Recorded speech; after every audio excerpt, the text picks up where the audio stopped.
Oh Senhor, nós te adoramos, Senhor. Tu és santo, santo, santo, santo, santo, santo, santo. Aleluia, Jesus. Pegue a sua Bíblia sobre o seu assento, abra ela no segundo livro histórico de Reis, capítulo de número 5.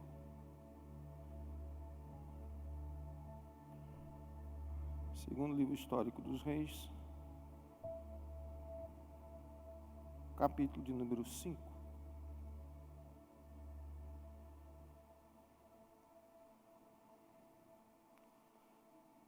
Diz assim o verso 1: E Naamã, chefe do exército da Síria, era um grande homem diante do seu senhor, e de muito respeito, porque por ele o Senhor dera livramento aos sírios.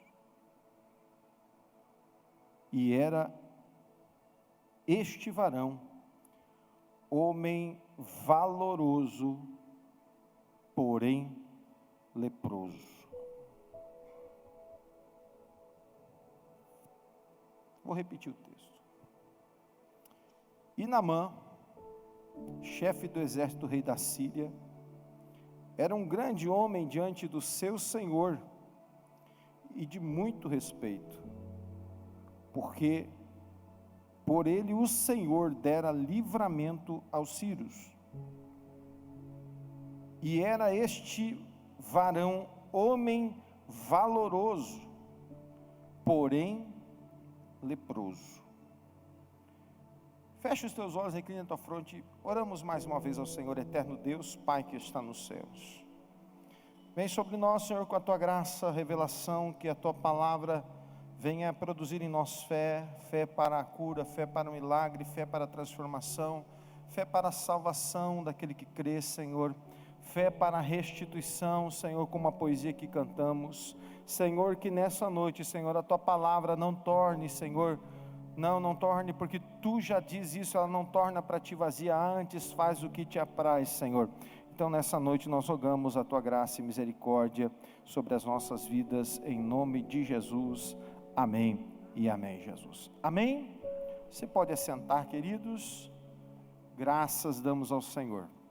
Antes de nós entrarmos na palavra de meditação, quem está nos visitando, faça um sinal com a mão, por favor. Tem alguém nos visitando essa noite? Tem uma mão lá no fundo, mais outra mão. Quem mais? Aqui do nosso lado esquerdo. Bem-vindas, queridas irmãs, amigas que estão nos visitando. Mais alguém está nos visitando? Mais alguém aqui? Mais uma mão que se levanta. Do lado do pastor Sebastião. Bem-vindo em nome de Jesus. Mais alguém? Pessoal do Ministério de Acolhimento, fique em pé um instantezinho, por favor. Queridos visitantes, o pessoal que se levanta é do nosso Ministério de Acolhimento.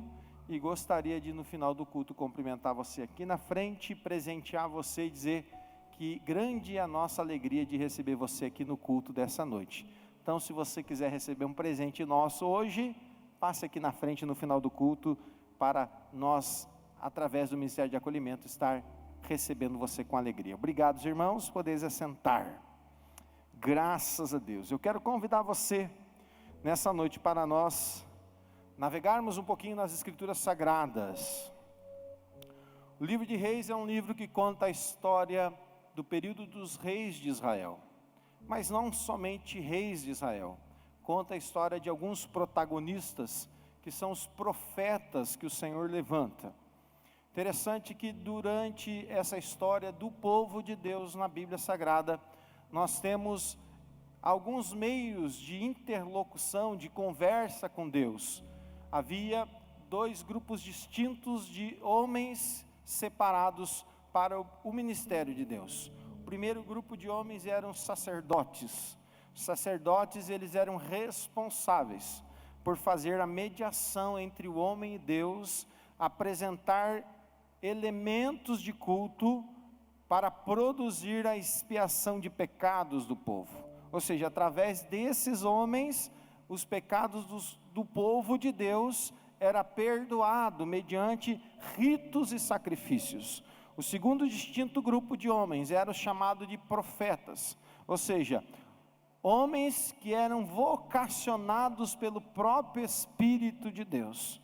Interessante que no Velho Testamento você vai encontrar até uma escola de formação de profetas, né? Ou seja, eles passavam por um período de ensino, de demonstração, de vivência também para se tornar profetas e exercer esse ministério profético.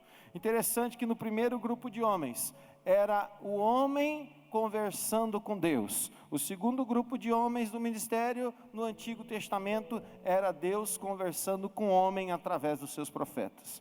Os profetas serviam para exortar o povo, para transmitir uma palavra de chamamento ao arrependimento, a uma vida de santificação, a uma vida de retidão. O compromisso do profeta era literalmente apontar os defeitos e erros do povo, para que o povo se frustrasse, não, para que o povo viesse ao arrependimento, para que o povo entendesse que a maneira com a qual eles estavam andando, que eles estavam se portando, na maneira que eles estavam procedendo, desagradava a Deus, e havia necessidade de um retorno, de uma restituição, de um conserto com Deus.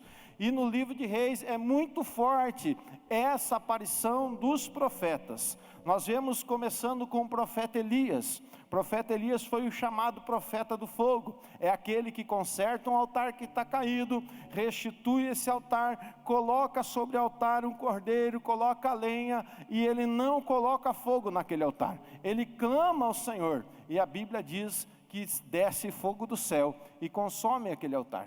Elias é até um profeta que também se frustra com o povo, porque ele tinha no seu coração que o povo, ao ver aquele milagre, tornaria o seu coração para Deus. Ei, irmão, sinal algum vai tornar o teu coração para Deus, sinal algum vai fazer com que você se converta. O que faz com que eu me converta, pastor? É a presença de Deus realmente na minha vida.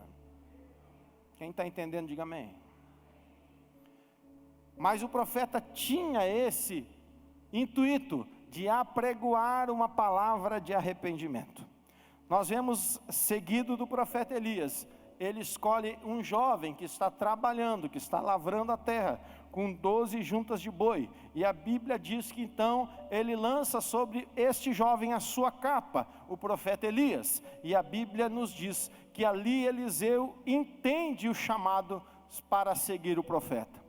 Ele faz uma coisa muito interessante, eu faço esse adendo no início dessa mensagem, porque é uma coisa que muitas vezes nós temos esquecido nos nossos dias.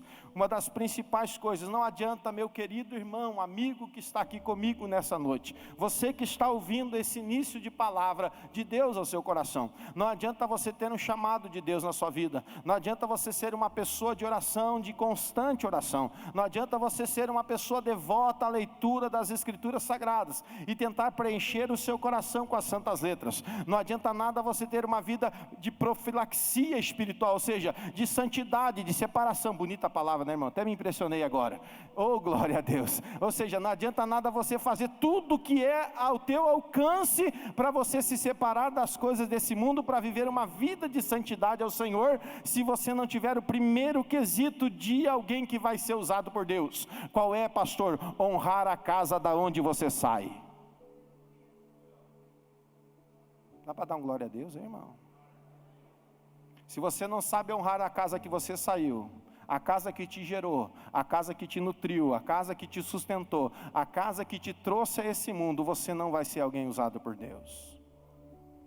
Quando você vê Deus chamando o profeta Eliseu, através da capa de Elias sobre os seus ombros, ele pede: permita-me voltar à casa do meu pai e me despedir da casa de meu pai.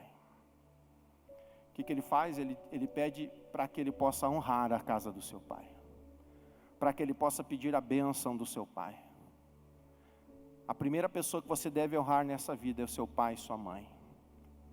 A primeira casa que você deve honrar nessa vida não é a casa do seu pastor, é a casa do seu pai. Depois é a casa do seu pastor, é a sua igreja, é a sua fé. Quem não sabe honrar a sua casa e aquela casa que o gerou, não vai ser uma pessoa honrada. Por isso que você começa a entender por que Deus usou tanto o profeta Eliseu, com tanta autoridade, quanto Elias tinha autoridade. E a Bíblia Sagrada nos fala que ele recebera da parte de Deus porção dobrada do Espírito que estava sobre a vida de Elias. Mas tudo começa com honra. Tudo começa com sermos honrados. E você pode dar um glória a Deus por isso? Muitos foram os milagres gerados através do ministério do profeta Eliseu.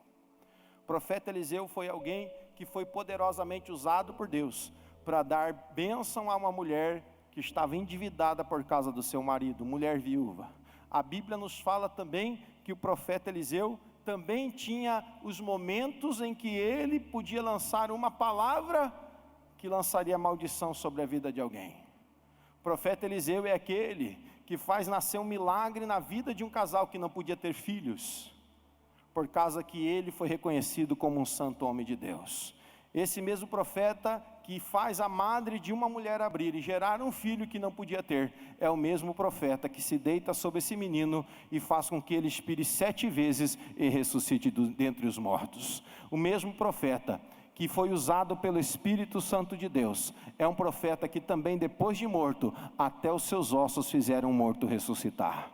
Mas quem operava através dele é o Santo Espírito de Deus. E o mesmo Espírito que estava sobre ele, meu irmão, minha irmã, é o Espírito que está aqui nessa noite para abençoar a sua vida, restaurar a sua vida, dar vida a você que está morto, sarar as tuas enfermidades, restaurar aquilo que o diabo tem roubado de sua casa e tem o diabo maltratado você. Então saiba que nessa noite o mesmo Espírito que agia sobre a vida do profeta Eliseu está aqui nessa noite. E se você crê nisso, levanta a sua mão e 1 minuto para você glorificar o Senhor aqui nessa noite, 1 instante para você adorar ao Espírito Santo de Deus, para você glorificar ao Senhor, porque Ele é o Consolador, Ele é o amigo mais chegado que o irmão, Ele é o renovador da nossa esperança, Ele é o fortalecedor da nossa fé, é Ele que anda conosco, ainda que o pai e a mãe nos desampare,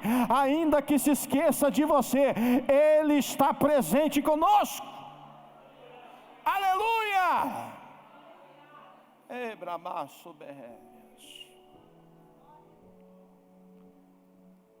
É interessante que o livro de Reis vem contando a história desse profeta. Esse profeta que, quando o machado dos jovens alunos do profético estavam lá preparando para expandir a casa e o machado cai, e ele usa um galho para fazer o machado flutuar. É o mesmo profeta que, quando estavam preparando a comida, a ração, lá na escola dos profetas, e um jovem desavisado vai lá e pega algumas ervas, e aquelas ervas são venenosas, e ele coloca dentro da panela aquelas ervas e cozinha junto. E o Senhor revela ao profeta a morte na panela, mas bastou um pouquinho de farinha jogado na panela para a morte ser tirada da panela. Que maravilha, Jesus! A história para e começa a narrar a respeito de um homem chamado Naamã. É interessante que o texto bíblico, o escriba, ele destaca algumas qualidades inerentes de adjetivos do caráter desse homem. Se você prestou atenção, o escriba, quando ele narra a história do homem chamado Naamã, general da terra de Arã, que é a mesma Síria, terra da onde vem também a parentela de Abraão, que é a mesma região de Padã Arã, que fica ao norte de Israel, no Líbano nos dias de hoje, a Síria nos dias de hoje. Essa região produziu um dos mais letais exércitos que a história da humanidade já conhecera. E a Bíblia destaca alguns adjetivos. A Bíblia diz aqui que ele era um grande homem. Quando a Bíblia fala de um grande homem, é porque ele é um grande conquistador. Você vai encontrar essa mesma terminologia bíblica nos escritos de Flávio Joséfo, quando ele diz Moshe, era um grande homem. Ou seja, Moisés era um grande conquistador. Segunda característica interessante, ele tinha muito respeito.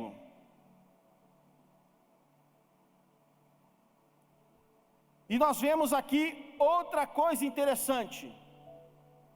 Assim, além de ele ser um grande homem, de grandes conquistas, de ser um homem respeitado dentro da corte do seu Senhor,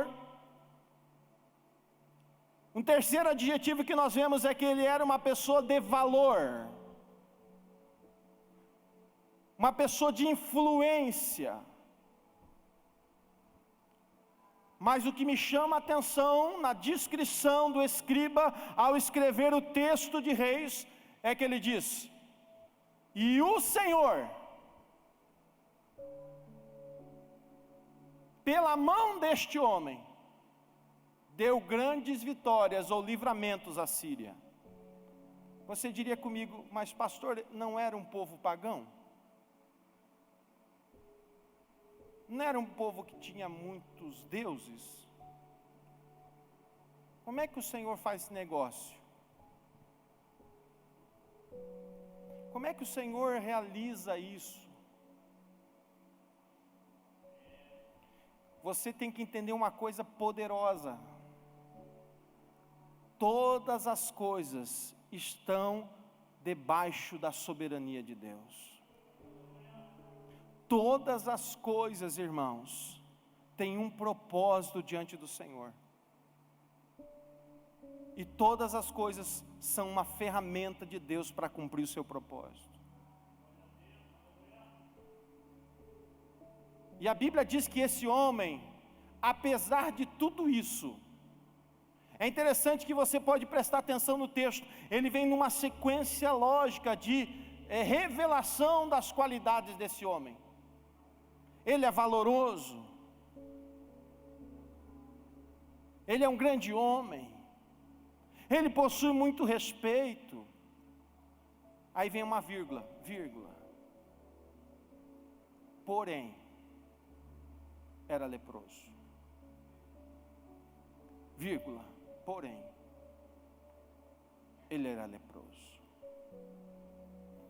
Às vezes, quem sabe, você tem uma mesma direção, você tem o mesmo caminho, as coisas parece que estão tudo certo no seu devido lugar, você tem um casamento, você tem um trabalho, você tem isso, você tem aquilo, está tudo na bênção, porém.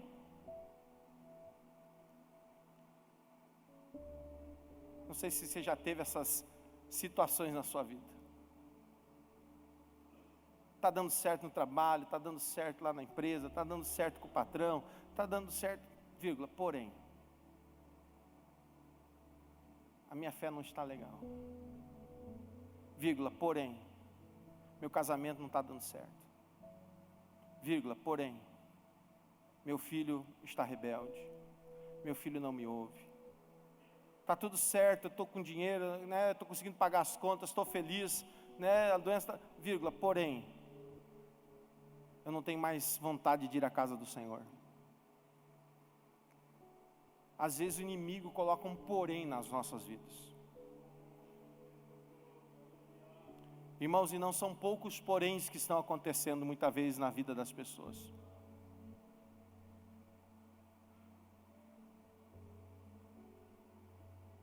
Aquele homem, quem sabe, ele chegava de grandes vitórias e grandes conquistas, mas ele já não podia andar mais em público. Aquele homem tinha muito valor diante do seu Senhor, muito respeito da sua sociedade, mas ele já não podia andar com as suas mãos descobertas. Porque a lepra, queridos, além de ela ser algo extremamente visível, a lepra, ela é uma doença que no período bíblico, ela era extremamente contagiante, e quando ela chegava ao seu grau máximo, ela começava, as pessoas contraídas de lepra, só para você ter uma ideia do que era a lepra, as terminações nervosas, elas não funcionam mais, ou seja, você não sente dor, e a carne ela começa a putrificar-se. Então, do que adiantava Naamã ter todas as suas conquistas, se ele já não podia mais ficar em público? Do que adianta ele ter todas as suas honras, se ele não podia mais participar delas?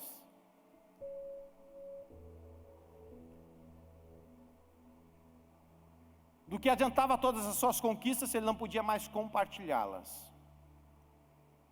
Quando você vai para o verso número 2, do texto sagrado, você vai ver que numa das campanhas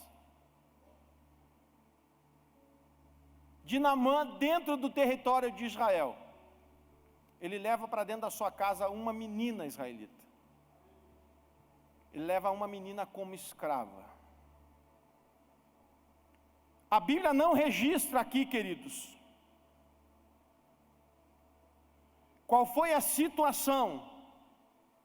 A Bíblia só diz que levaram a menina presa e ela ficou a serviço da mulher de Naamã. Mas a liberdade que a Bíblia me dá, irmãos, de poder analisar essa situação. Quem sabe Naamã estava frustrado da vida que ele estava levando.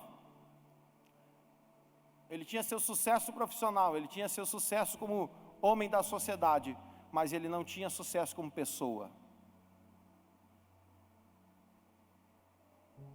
Ele não tinha sucesso como homem. Você sabe, irmãos, que a lepra é um dos tipos bíblicos do pecado?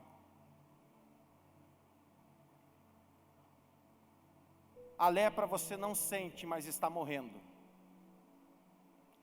O pecado é a mesma coisa. O pecado você não sente, mas você está morrendo. O pecado afasta você de Deus. O pecado afasta você da sua presença. O pecado interfere no seu relacionamento com Deus. O pecado interfere no seu sucesso pessoal e espiritual. E você não sente. Se você pegar uma agulha e fincar numa pessoa que tem lepra na mão, por exemplo, ela não sente dor. Você vai atravessar a sua mão de um lado a outro com uma agulha e ela não vai sentir dor nenhuma. O pecado faz exatamente isso com você. Você não sente mais a falta de Deus. Você fica indiferente na presença de Deus. Se você sente Ele ou não sente, é a mesma coisa. Se você vem à igreja ou não vem na igreja, é a mesma coisa. Se você participa do ministério ou não participa, é a mesma coisa. Você se torna indiferente. Mas eu quero dizer para você nessa noite, a menina, que vai ser uma figura do Espírito Santo de Deus, está aqui nessa noite. E a Bíblia diz que ela aconselha como é importante. Eu quero profetizar pela liberdade que a palavra de Deus me dá aqui nessa noite, irmãos. Que Deus vai providenciar uma menina cheia da graça de Deus para estar do teu lado. Quem sabe essa menina, irmãos, vai ser alguma mulher do círculo de oração. Quem sabe essa menina vai ser alguém que vai mandar uma mensagem no WhatsApp para você dizendo: Deus é contigo. Aleluias, busca o profeta de Deus. Quem sabe a menina vai ser alguém que vai lançar uma palavra de Deus para você, para despertar o teu coração. Quem sabe essa menina vai ser alguém que vai lançar uma palavra de revelação para você, vai dizer: até quando você vai ficar dormindo? Até quando você vai ficar parado? Até quando você vai ficar nessa situação? Desperta, irmão, acorda, irmão, renova a sua fé, renova a sua esperança. Deus não te chamou para isso, Deus não te comissionou para estar parado. Desperta, meu irmão, eu quero profetizar na sua vida nessa noite. Aleluia. E aquela menina, ela com a liberdade que ela tinha dentro da casa da sua senhora, ela chega para a sua senhora e diz: ah, se o meu Senhor estivesse diante do profeta de Deus que está em Samaria.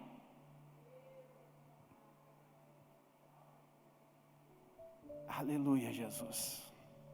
Segunda coisa que eu quero colocar importante nesse contexto que eu estou falando agora. Eu falei que Nós queremos ver Deus colocar alguém do seu lado. Agora eu quero rogar a Deus que você seja alguém que está ao seu lado. Irmão, tem gente ao seu lado morrendo. Irmão, tem gente ao seu lado sofrendo. Ei, meu irmão, tem gente ao seu lado que está moribundo, seja até mesmo físico, espiritual. Tem alguém que está ao seu lado, meu irmão, que está precisando de uma palavra sua. Deus quer usar você como essa menina. Você já notou que os agentes mais importantes da Bíblia não têm nome? Você não vai encontrar nos escritos sagrados, nem na tradução que nós temos, nem nos originais, o nome dessa menina. A Bíblia só registra menina. Aleluia, Jesus. Porque a obra quem faz, irmão, não é você, é o Espírito de Deus. Mas seja a menina, seja o interlocutor, seja o mensageiro, seja o arauto, alguém do seu lado está precisando de uma palavra. Ah, quem dera você estivesse na casa do Senhor, lá na chama viva. Tem um profeta de Deus para orar sobre você, tem um homem de Deus para dar uma revelação para a sua vida, tem uma palavra revelada da parte de Deus para curar os teus males. Deus está buscando meninas, Deus não está buscando nomes, Deus está buscando personagens que estejam dispostos, independente do seu nome ser anônimo, para ser usado na sua obra. O problema, irmãos, é que muitos de nós queremos o nome no cartaz. Muitos de nós queremos a nossa foto no banner. Mas se você olhar nas Sagradas Escrituras, os maiores agentes de transformação de Deus são anônimos.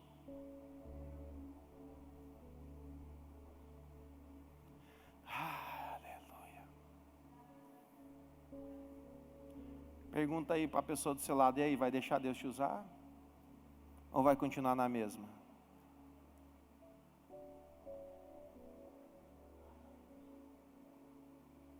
Deus teve que permitir essa menina ser arrancada do seio da sua família,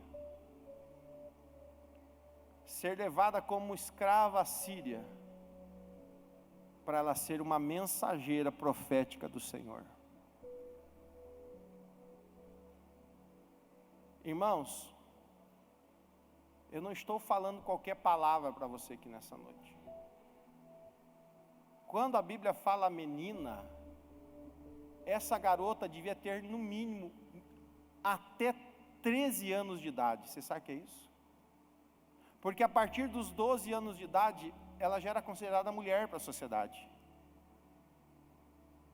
Dentro da cultura hebraica, a partir dos 12 anos, quando a menina faz o seu batismo, no rito da lei, ela se torna mulher.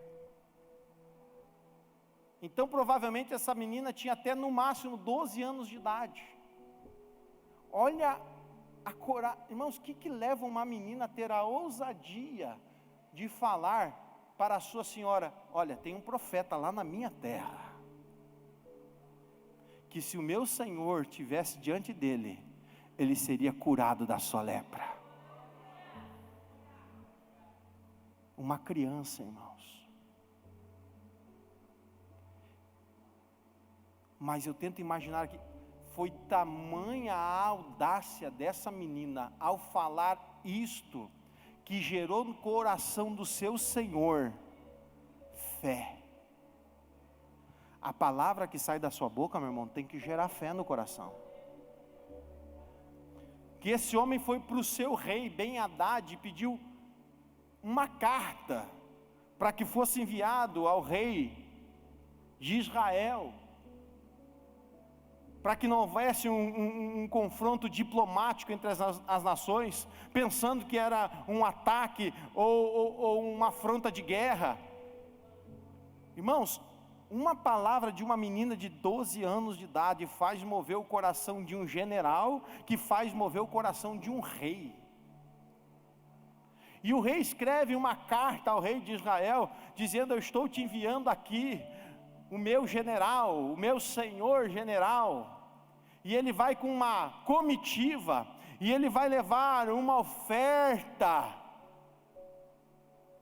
de ciclos de prata, de ouro, uma fortuna, peças de roupa de primeira, como oferendas, para que ele seja curado da sua lepra em Israel. Irmão, quando o rei recebe essa carta, ele treme de medo, e ele diz: porventura eu sou Deus? Mas como a notícia corre rápido, irmãos, a notícia chega ao ouvido do profeta Eliseu, e ele diz ao seu mensageiro: vá lá e diga para o rei, que ainda tem profeta em Israel. Ainda tem profeta nessa casa. Aleluia, Jesus. Será que você pode mandar dizer para os teus vizinhos: olha, aqui tem profeta na minha casa, aqui tem servo de Deus na minha casa. Aleluias. Será que a gente ainda pode dizer isso, irmão? Ou você está que nem o rei de Israel, tremendo de medo? Se chegar alguém para você: eu estou doente, você ora por mim. Tem alguém endemoniado na minha casa, perturbado, possesso, você pode ir lá orar? Não, chama o pastor.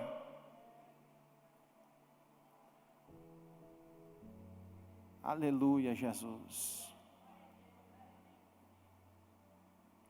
Tem profeta nessa terra, pode mandar vir. Irmãos, eu tento imaginar aquela comitiva, com todos os seus instrumentos, indumentárias, servos que seguiam aquele homem. Chega na casa do profeta Eliseu, uma casa simples, uma casa humilde. Quem sabe Naamã pensando: agora eu vou ser recebido, porque eu sou uma pessoa importante. Quem sabe vai ser recebido com festas, com adufes, com aqueles instrumentos, com trombetas, com festejos. Irmão, o profeta Eliseu não sai nem com o nariz para fora da porta. Ele só manda um recado para Naamã.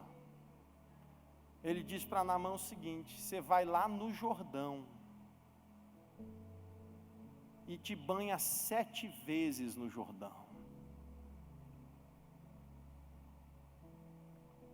Ele nem recebeu aquele homem, irmãos. Ele mandou Geazi, o seu moço. Irmãos, aquele homem ficou tão perturbado, aquele homem ficou tão nervoso, porque talvez ele pensou consigo: não, eu sou Naamã, eu sou o segundo homem mais importante da Síria, eu sou um conquistador, eu sou um desbravador, eu sou o cara. Agora vai ser feita toda aquela festa, vai ser feito o lim-pim-pim, eu vou ser curado da minha lepra, nós vamos festejar, celebrar, e eu vou voltar com a minha honra para casa. Talvez ele pensou assim, meu irmão. Você sabe que Jesus fala no Evangelho de Mateus que havia muitos leprosos em Israel no tempo do profeta Eliseu, mas apenas Naamã, o sírio, foi restaurado da lepra. Mas como, pastor? Como é que esse homem conseguiu ser restaurado da lepra? Irmãos, graças a Deus, e eu desejo do fundo do meu coração que nessa noite, que você se aproxime de pessoas que tenham palavras sábias para dar a você na hora certa. Irmão, se afaste de pessoas que não têm uma palavra direcionada por Deus na sua vida. Se afaste de pessoas que não têm testemunho de servo e serva de Deus na sua vida. Se afaste de pessoas que não vivem aquilo que elas pregam. Se afaste de pessoas que não têm um bom testemunho de vida. Aqui dentro da igreja muitas vezes são uma coisa, lá no mundo são outra. Se aproxime de pessoas que têm uma palavra de sabedoria para você. Se aproxime de pessoas que podem dizer da parte de Deus algo para a sua vida. Se aproxime de pessoas que têm um testemunho condizente com aquilo que elas pregam. Se aproxime de pessoas que têm um testemunho de vida que condiz com aquilo que eles professam por fé. Pastor, o senhor está dizendo de aparência. Não, eu estou dizendo que as pessoas devem viver por fora aquilo que existe dentro do coração delas. Porque a minha vida testifica daquilo que eu sou por dentro. A minha boca fala daquilo que o meu coração está cheio. E eu sou reflexo daquilo que a minha alma é alimentada. E daquilo que é posto diante dos meus olhos. Eu louvo ao Senhor porque do lado daquele homem Naamã havia um servo com uma palavra serena, branda e de conselho. E ele diz: porventura, como diz aqui no texto, no capítulo 5, versículo 12, porventura Abana e Farfar, rios de Damasco, não são melhores do que as águas do Jordão? E eu fui procurar entender por que ele usou essa expressão. Porque Abana e Farfar eram rios que tinham as suas vertentes no Monte Hermon. Eram rios que desciam das encostas do Monte Hermon, dos desgelos das geleiras que a neve produzia nos picos de Hermon. E aquelas águas, elas desciam as encostas da montanha do Monte Hermon, perseguiam as areias do deserto de Damasco, e elas eram cristalinas e puras. Por isso que ele dizia: não há em Damasco rio mais limpos e melhores, em que eu possa me banhar do que o Jordão, porque o Jordão era um rio de água barrenta, lamacenta, que aos olhos nossos era uma água escura.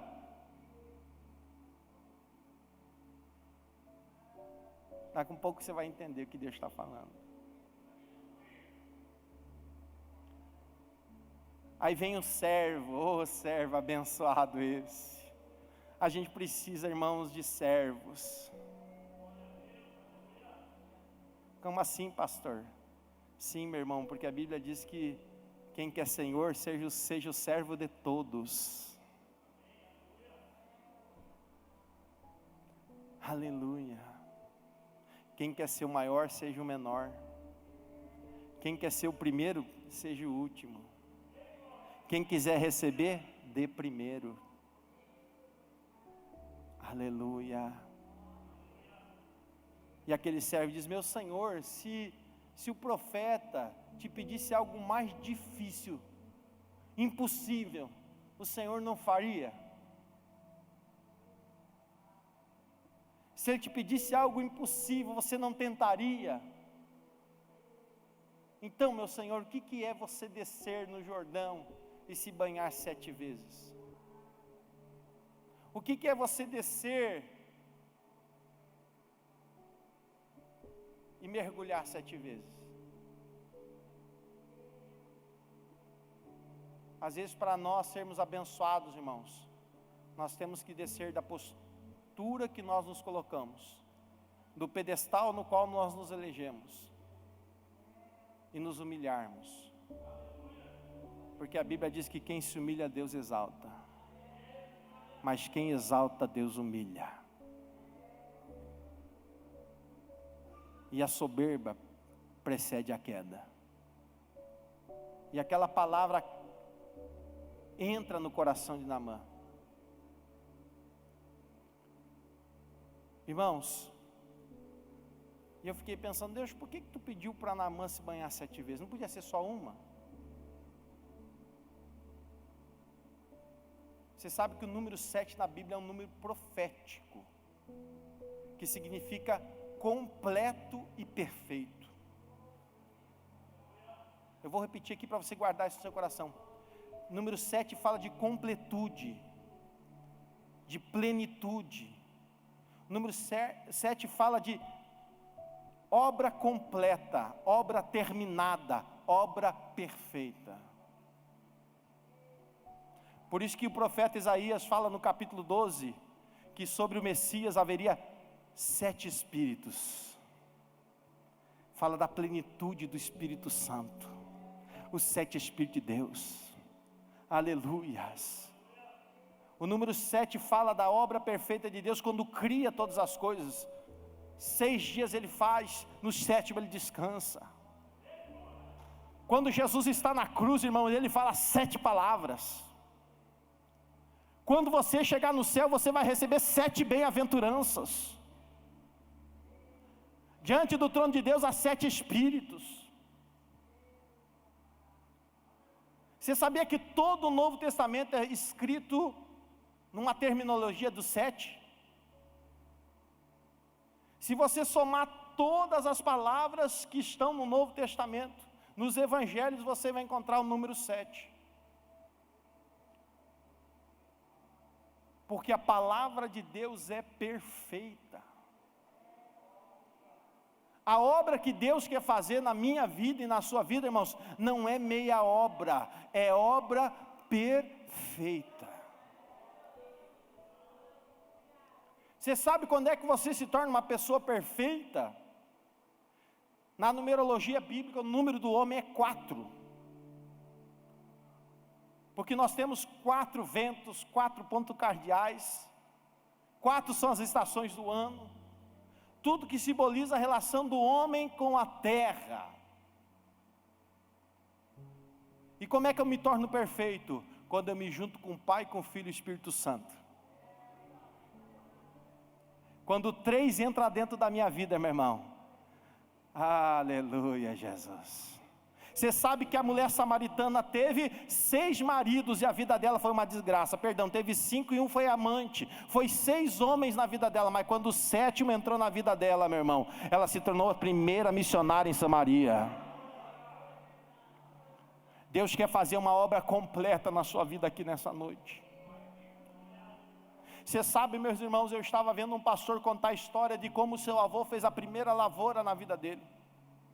E ele disse que foi muito difícil, porque a primeira vez que você vai preparar uma lavoura, você começa a arar aquela terra. Primeiro, claro, se faz a limpeza, corta o mato, tira a lenha, arranca os tocos. Mas a primeira vez que o arado rasga a terra, as pedras grandes vêm primeiro. E depois que o arado passa e arranca as pedras que são maiores, elas têm que ser tiradas da lavoura. Então tira-se todas aquelas pedras. A segunda vez que ele vai e passa o arado naquela terra e começa a rasgar, vem pedras médias, um pouco menores, e elas têm que ser arrancadas daquela lavoura, porque não se consegue plantar onde tem pedras. Quando a terceira vez se passa aquele arado e vai se rasgando cada vez mais fundo, vem as pedras menores que estão escondidas no solo. Assim é a obra do Senhor Jesus em nossa vida, aleluia. Quando nós vamos deixando o Senhor trabalhar na nossa vida, os nossos pecados, as nossas arguras são perdoadas, mas o Senhor precisa às vezes ir mais profundo. Ele precisa penetrar lá no âmago, lá no profundo da nossa alma, e lá Ele precisa ir com o seu arado espiritual e arrancar aquilo que está encravado na nossa vida. E eu tenho certeza que tem um contexto muito forte, irmãos. Você não vai encontrar isso registrado na Bíblia Sagrada, mas ela me dá a liberdade de pensar dessa forma. Ali Naamã precisava deixar algumas coisas em cada vez que ele descia as águas. Nós não precisamos de 7 batismos, mas é uma simbologia de uma grande obra e um trabalhar de Deus. Eu tenho certeza que cada vez que Naamã descia aquelas águas e subia, havia uma expectativa de cura, de libertação, de transformação, mas alguma coisa também era deixada no fundo daquele rio. Você sabe, irmãos, que um dos tipos de Jesus Cristo, da sua palavra, é água. Pastor, mas o Jordão é sujo. Mas é exatamente por isso, queridos. A Bíblia diz que Ele se fez pecador, Ele se fez maldito por nós, Ele levou sobre si as nossas iniquidades, e o castigo que nos traz a paz estava sobre si, e pelas suas pisaduras, pelas suas machucaduras, pelo seu sacrifício, eu fui sarado, eu fui restaurado. Aleluia. Quem sabe cada vez que Naamã descia ali, ele deixava o seu orgulho. Quem sabe cada vez que Naamã descia ali, ele deixava o seu egoísmo. Quem sabe cada vez que Naamã descia naquela água, ele deixava a sua arrogância.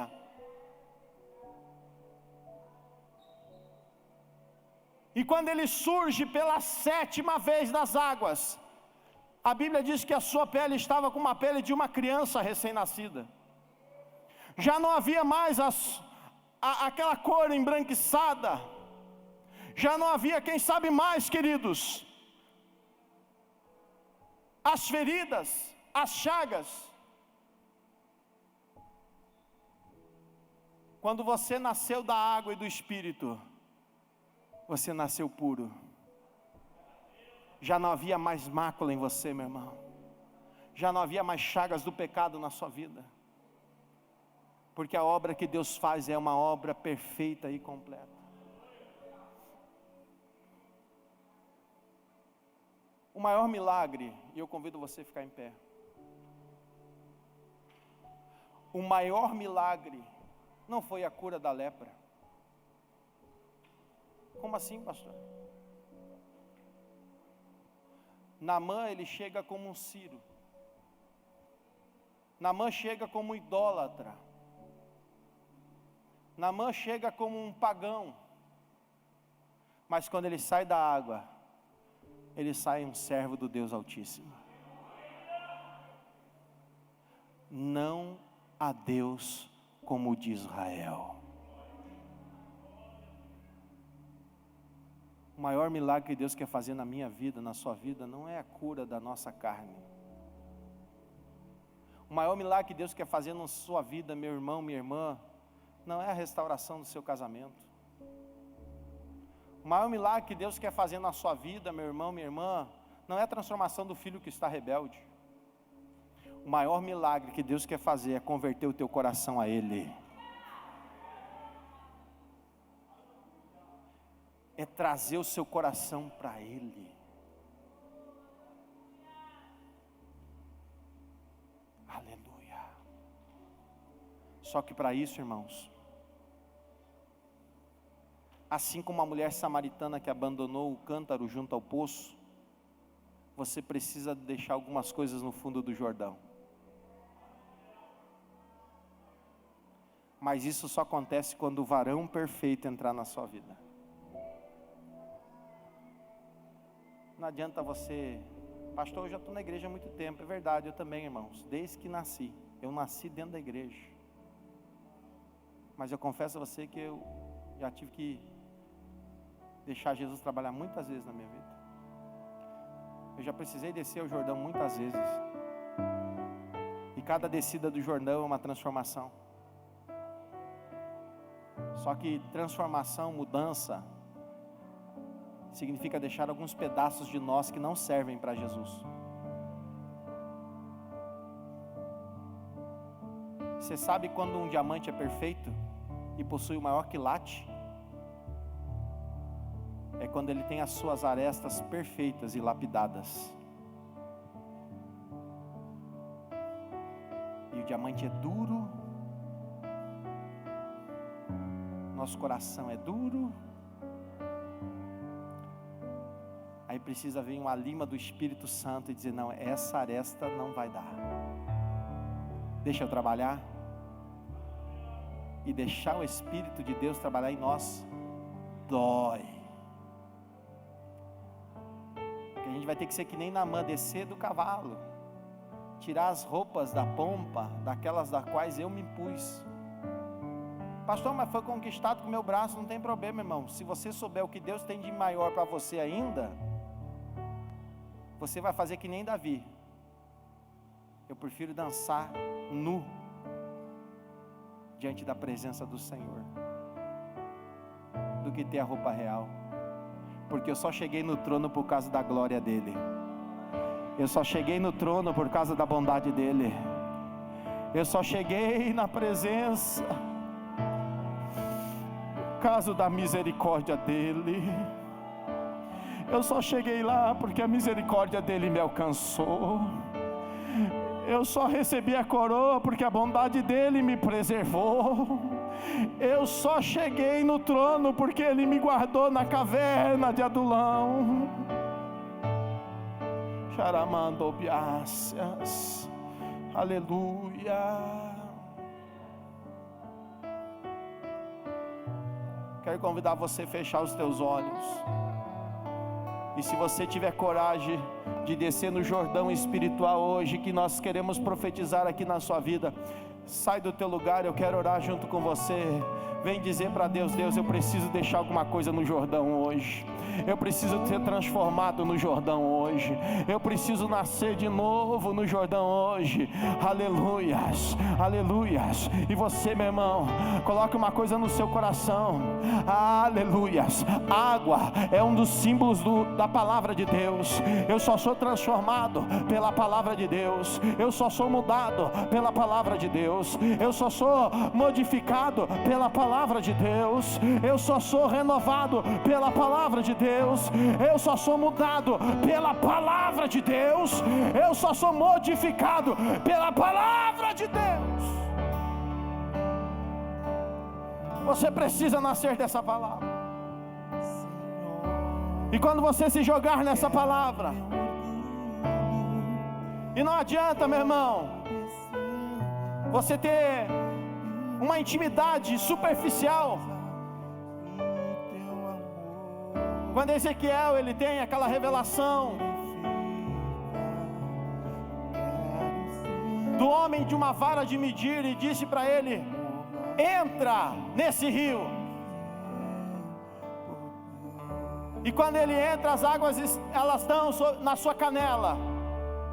E ele mediu de novo e disse: entra mais um pouco. E as águas elas deram pelos joelhos. E ele diz: entra mais um pouco. E as águas deram na sua cintura. E agora aquele homem diz para ele: agora mergulha, mergulha nesse rio, mergulha nesse rio, mergulha nesse rio. O Espírito Santo de Deus está falando: tem mais gente que precisa mergulhar nesse rio. O Espírito Santo está dizendo no meu coração: você precisa se jogar de corpo e alma. Chega de ter um relacionamento superficial. Chega de ter uma relação leve com teu Deus. Está na hora de você deixar algumas coisas nesse rio. Eu não sei o que você precisa deixar, meu irmão. Eu não sei que precisa ser transformado, porque eu não conheço o teu coração. Eu não sei a tua necessidade. Eu não sei quais são teus pensamentos. Eu não sei quais são teus sentimentos. Mas você vai esperar até quando? Até quando você vai esperar para ter uma intimidade com Deus? Se eu fosse você, eu já corria aqui para frente, meu irmão. Porque quem tem que falar isso para Deus é você. Quem tem que contar isso para Deus é você. Quem tem que dizer para Deus: Deus, eu quero ter intimidade contigo.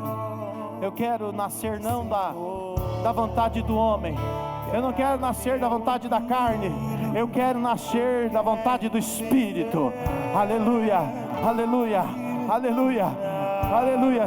Hoje é o dia que Deus está te chamando para viver uma vida transformada. Hoje é o dia que Deus está te chamando para viver uma nova vida. Hoje é o dia que Deus está te chamando para viver uma vida restaurada. Hoje é o dia que Deus está te chamando para ter uma vida nova nele. Onde está você que quer aceitar Jesus como Salvador? Onde é que você que está afastado dos caminhos do Senhor, mas hoje você veio na igreja e quer voltar para Jesus? Faz um sinal com a mão, eu quero orar por você. Temos uma mão aqui na frente que se levanta. Eu preciso de uma irmã aqui para orar com ela, por favor. Uma irmã, uma jovem, onde é que está você para orar com a nossa irmã aqui? Está voltando para Jesus. Já valeu o culto de hoje. Aqui eu preciso de uma irmã aqui, ó. Abraça aqui. Vem também, Ana Ruth, não tem problema. Abraça a irmã aqui. Que ela se sinta recebida, que ela se sinta acolhida pela igreja. Aleluia. Onde é que está você? Tem mais alguém? O Espírito Santo está trabalhando. Faça um sinal com a mão. Eu quero orar por você nessa noite. Aleluia. Tempo de restauração, tempo de reconciliação, tempo de voltar. Aleluia, Jesus. Nós vamos orar. Você que está no seu assento, feche os olhos e estenda a mão para cá. Você que está aqui na frente, põe a mão sobre o seu coração nesse instante. Coloque a mão sobre o seu peito e diga para Ele, conta para Jesus o que você precisa da parte dele. Senhor, eu não conheço o coração da tua filha. Eu não conheço o coração da tua filha. Eu não sei o que precisa ser mudado. Eu não sei o que precisa ser transformado. Mas eu sei de uma coisa, Senhor. Se ele está com o coração aberto, se ela está com o coração aberto, muda, Senhor meu Deus, a sua história. Muda, Senhor meu Deus, o que precisa ser transformado. Ah, Senhor, tira aquilo que não vem da tua parte. Ah, que ele possa não nascer, Senhor, da vontade do varão, não da vontade, Senhor meu Deus, da carne, mas ele possa, ela possa nascer do Espírito, em o nome do Senhor Jesus. Renova a sua fé, renova, Senhor, a sua esperança, renova o seu amor, em o nome de Jesus Cristo. Toma ele pela mão direita, toma ela pela mão direita, Jesus, e restaura, ajuda, fortalece. Aleluia. Oh, glória eu te dou, Jesus. Ah, Senhor, a ti seja a glória, a ti seja o louvor, Senhor.